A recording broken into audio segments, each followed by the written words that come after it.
And Brock Lesnar, from nowhere, when they were talking about training and eating and lifting weights and how he stays so massive, dropped in there that for around about the last 10 to 12 years, he hasn't done free weights. Now, I was watching this interview live and I audibly shouted, "Flub you, Brock."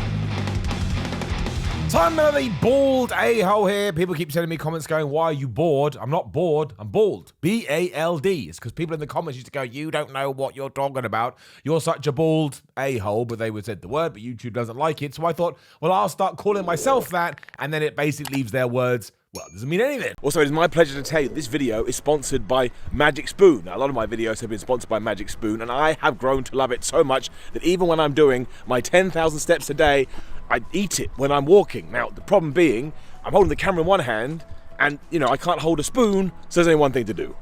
Now, obviously, in the real world, do not walk and eat cereal. That's not the way to enjoy it. You want to sit down, but if you are looking for a healthy cereal, I tell you, Magic Spoon is the best. If you want to know why, it's because Magic Spoon cereals have 0 grams of sugar, 13 to 14 grams of protein, and only 4 net grams of carbs in each serving. There's also only 140 calories per serving, and they're keto-friendly, gluten-free, grain-free, soy-free, and low-carb. The best bit of all of this is that if you go to the link in the description below or go to magicspoon.com/Simon, you can build your own variety box and get $5 off. And seriously, make sure when you're picking your flavors, you pick cookies and cream, because that is good stuff. And there's other choices as well, because you can have cocoa, you can have fruity, you can have frosted, you can have peanut butter, you can have maple waffle, as well as blueberry and flipping cinnamon. So yes, again, link in the description below, magicspoon.com/Simon, get $5 off. And also, if you live in the UK, which I do, or you live in Canada, Magic Spoon are now shipping to you. Thank you very much to Magic Spoon. But that is not what today's video is about. Today's video, we are going into the world of professional wrestling, the world of UFC, kind of the world of American football, but not really, because you're only in it for about 37 seconds. And we're going to talk about Brock Lesnar, because last week, or very recently,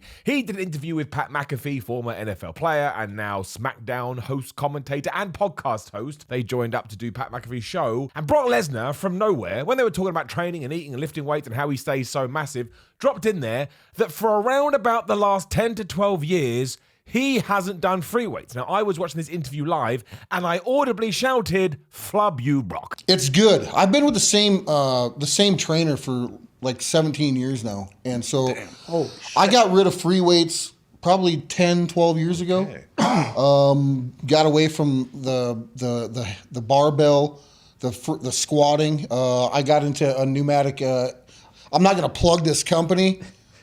You don't like them? Well, I love their equipment. So I have the quote right here, because it's always good to quote it directly, because Brock says, "I've been with the same trainer for like 17 years now, and so I got rid of free weights probably 10 to 12 years ago. I got away from the barbell, the squatting, and I got into pneumatic." Now, if you don't know what pneumatic training is, and you probably don't, it's not actually that very popular tool, or it's just not here over in the UK.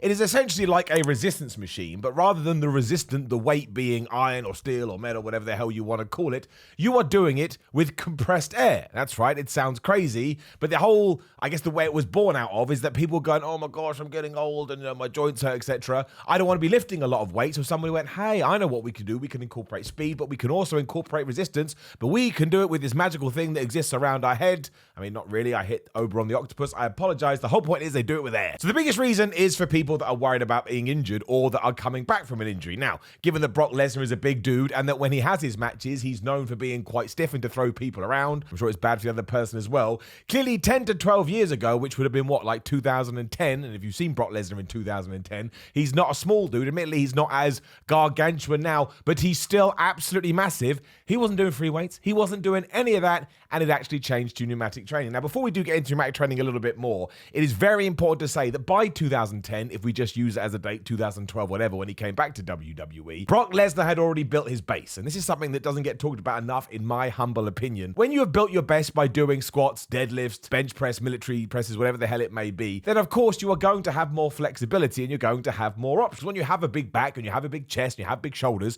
and you have a big leg, you can kind of sculpt the rest of. It's like that amazing saying, which is you can't decorate the house until you've built the foundations, which is a great way to tie that into bodybuilding, right? You have to build your base. And once you have got your base, due to muscle memory and everything else that goes on when you do go to the gym, your body kind of remembers. And like I say, you can chip away with it like you're a statue. So in no world, unless you actually prefer it, but in no world would I ever say, if you're just starting out of the gym, you should go to pneumatic resistance machines first. Unless, of course, like I say, you really enjoy it. Enjoyment in the gym is the most important thing because you'll actually want to do it. But let's not forget, I don't know how long, I can't remember how old Brock Lesnar is. He's like, 44 or something? So for a good 20 years at least, probably longer, like he came out the womb and he was lifting weights. But you know what I'm saying? He was doing free weights, so don't use this as an excuse not to do them. Make sure you're benching, deadlifting, squats, all that kind of a thing. It's only going to help. And then when you get to a point where you feel like, quote unquote, you've built your base, then maybe you can start playing around with it a little bit more. Then when it comes to the positives of pneumatic resistance training, a lot of it is the same as using a normal machine,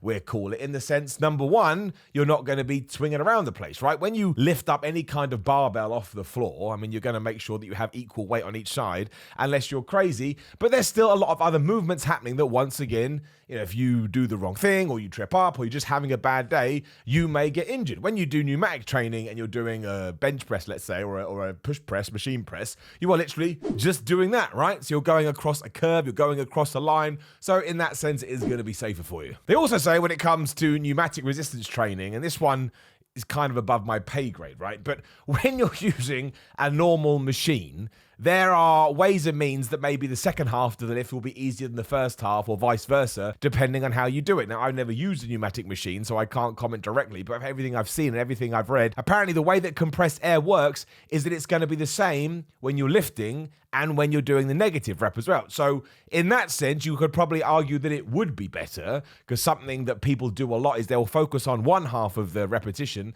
and they won't focus on the other half. Like even now today, when people ask me about negative repetitions, I'm like, you shouldn't even be thinking about like that. When you're coming back down, you should be fighting that as much as you can, because it's time under tension, it's putting that muscle under stress, and obviously down the line, that's just going to result in muscle gain. The next pro that people always mention too is that they do say, and again, I haven't used it, so I don't want to say 100% this is true, and it's going to be the same anyway. Like if you were going to draw up a little chart, you would say the most chance you have for injury when you're lifting in the gym is probably free weights, for reasons we've already talked about. Then you would go down to more resistant exercises such as your machines.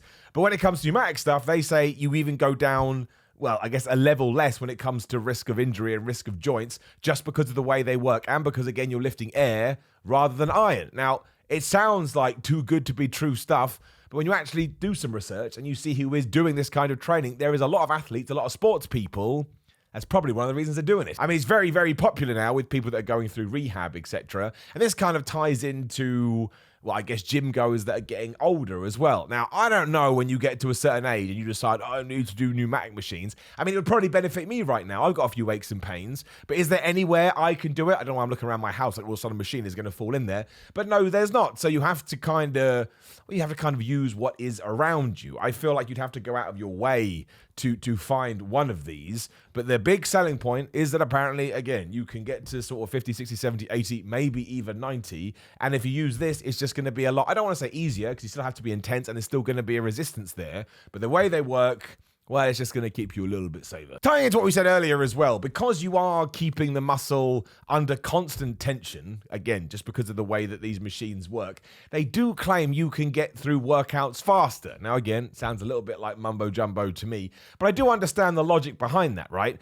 If your muscle is under a consistent amount of tension the entire time, as compared to, I don't know, something else where you may be doing maybe 75, 80% it's only under the right kind of tension, and then, your form goes off or whatever. So 20% of the time it's not.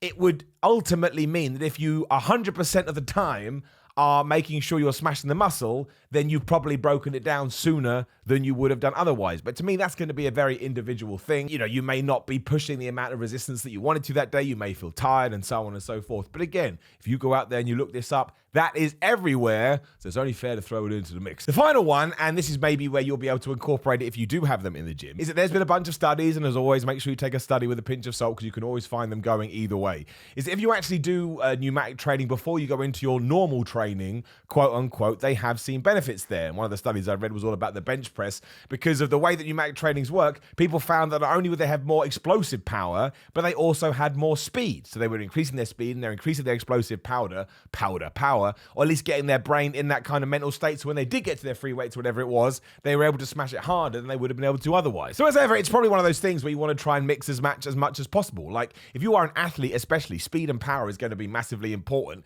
But if you're more into the bodybuilding side, maybe that doesn't interest you at all, unless of course you are dealing with some aches and pains. But I certainly know when I've been injured and I'm trying to get back to the gym, I tiptoe around and I never go to free weight straight away. I always go back on resistance machines. So if I knew I could do something like this, that would help me even more. But again, Brock Lesnar had been doing this for over a decade. And I know when he came back at SummerSlam, I believe it was, some people actually had the audacity to go, Brock Lesnar, who looks really out of shape, which is one of the dumbest things I'd ever heard. If I'm in my 40s and I don't like Brock Lesnar, I don't like Brock Lesnar now.